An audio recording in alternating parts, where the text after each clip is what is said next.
Hey kids, how are y'all doing on this glorious Wednesday morning? We're having a nice kind of little summer reprieve thing here. It's kind of nice and warm. Morgan's got on his, bit festive-y shirt. It's kind of light and bright, tropical goth. It's a new thing. There you go, tropical Don't worry, I'm ahead of the times here.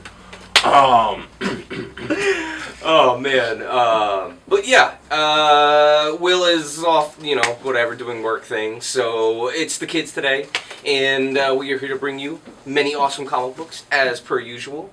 In fact, Morgan's got a little Halloween-y Halloweeniness going on there. I do. As it is almost Halloween. I'm really feeling the spookiness, if you couldn't tell. I was going to say, yeah, you got the nice Charles Burns devil. Yeah. Rocking there. But before I go and read my books here, I would like to present to you something special. In honor of my fill-in last week, Howard, I have a detailed list of every single error that he made while broadcasting to you. Let's go. 1. No, you think I'm that petty? Really? I'm honestly just mad about the blank stare cracks. That was rude. I'm a very, very animated person, and that is defamation of character. Anyways, on to the comic books. Like Casey said, my first pick here is very, very spooky. This is DC's House of Horror, number 1, and only, most likely. This is a special square-bound book helmed by Keith Giffen, actually. Turns out he's responsible for the plot of every single one of these stories. Which is a smart idea. Yeah, actually. It helps keep a consistent package, make sure, they don't tread the same ground too much, which tends to happen in anthologies like this. It does. They've got, really, a legitimate all-star lineup of artists here. They basically just went there and they're like, hey, who works for DC that Morgan really likes still? We've got Howard Porter doing the opening story with a dark take on the origin of Superman. Bilkey Evely, I believe is how you pronounce their name. The artist who recently did Wonder Woman with Greg Rucka doing a sort of creepy possession story with Wonder Woman. I'm not sure how it works. There's a Ouija board involved and lots of blood and guts and murder and real warlike spirit of the Amazons. And Kyle Baker doing a Harley Quinn story. Not to mention Dale Eaglesham on Green Arrow and all kinds of other awesome stuff. I'm going to leave some of that to surprise you here. $10, 6 stories. Boom. All with a nice Kaluta cover. Yeah, right? Nice Mike Kaluta cover. Kaluta surfaced all of a sudden to do some work. Yeah, I don't know, man. He must be broke. Anyway, let's just pause for a minute. Howard really did do a good attempt at the Morgan stare, though. Anyway, moving on. The next book is from political madman at this point, Jeff Darrow, who has done a really awesome new story of the Shaolin Cowboy where he put in everything that he hates about America currently, including giant pigs, that you could even say look kind of like Trump. You put a little hat on them, but this is by far the most batshit Shaolin Cowboy thing that exists. Even more insane than the previous series, which was 4 issues of zombie chopping.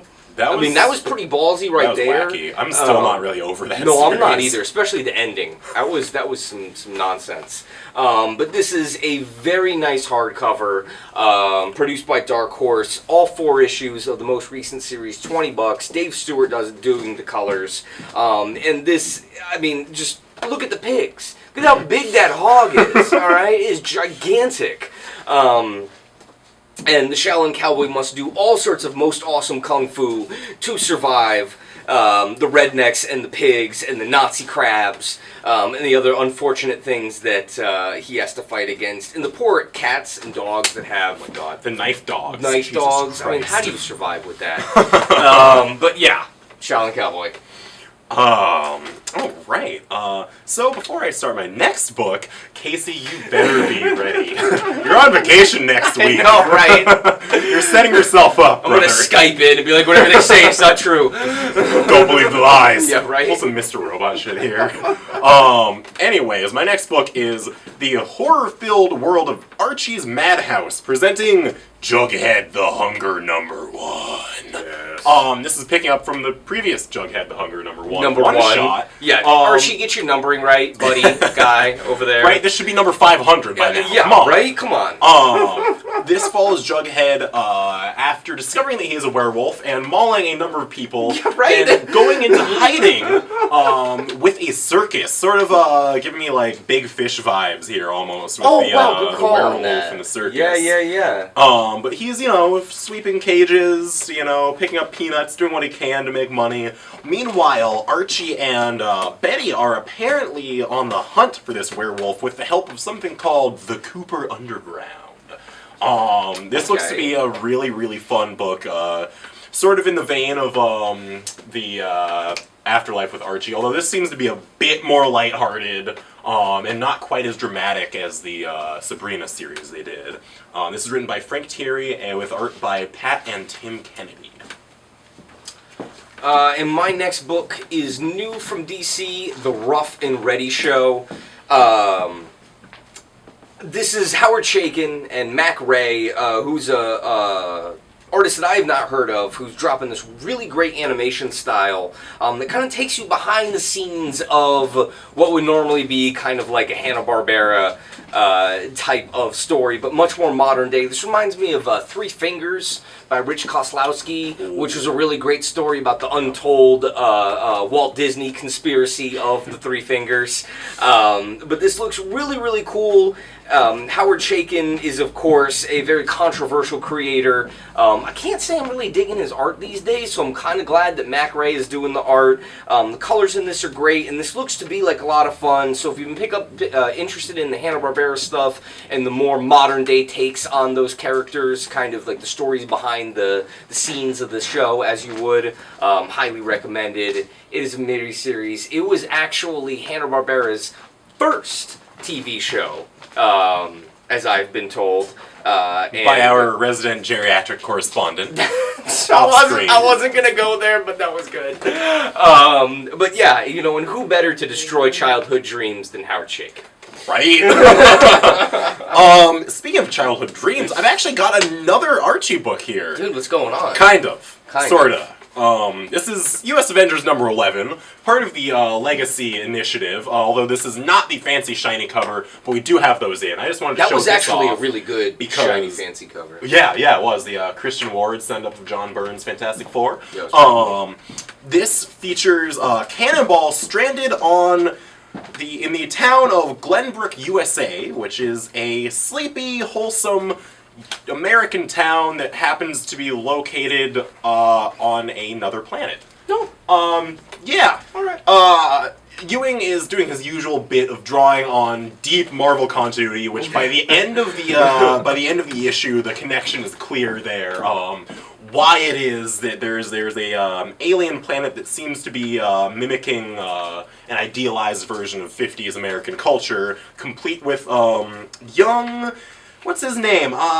Yes, this is Richie Archie Redwood. Andrew, oh my man, Richie dude. Redwood, not Archie Andrews, different red-headed heartthrob. Excuse me. Oh my god. But Ewing is really having a lot of fun here, as always.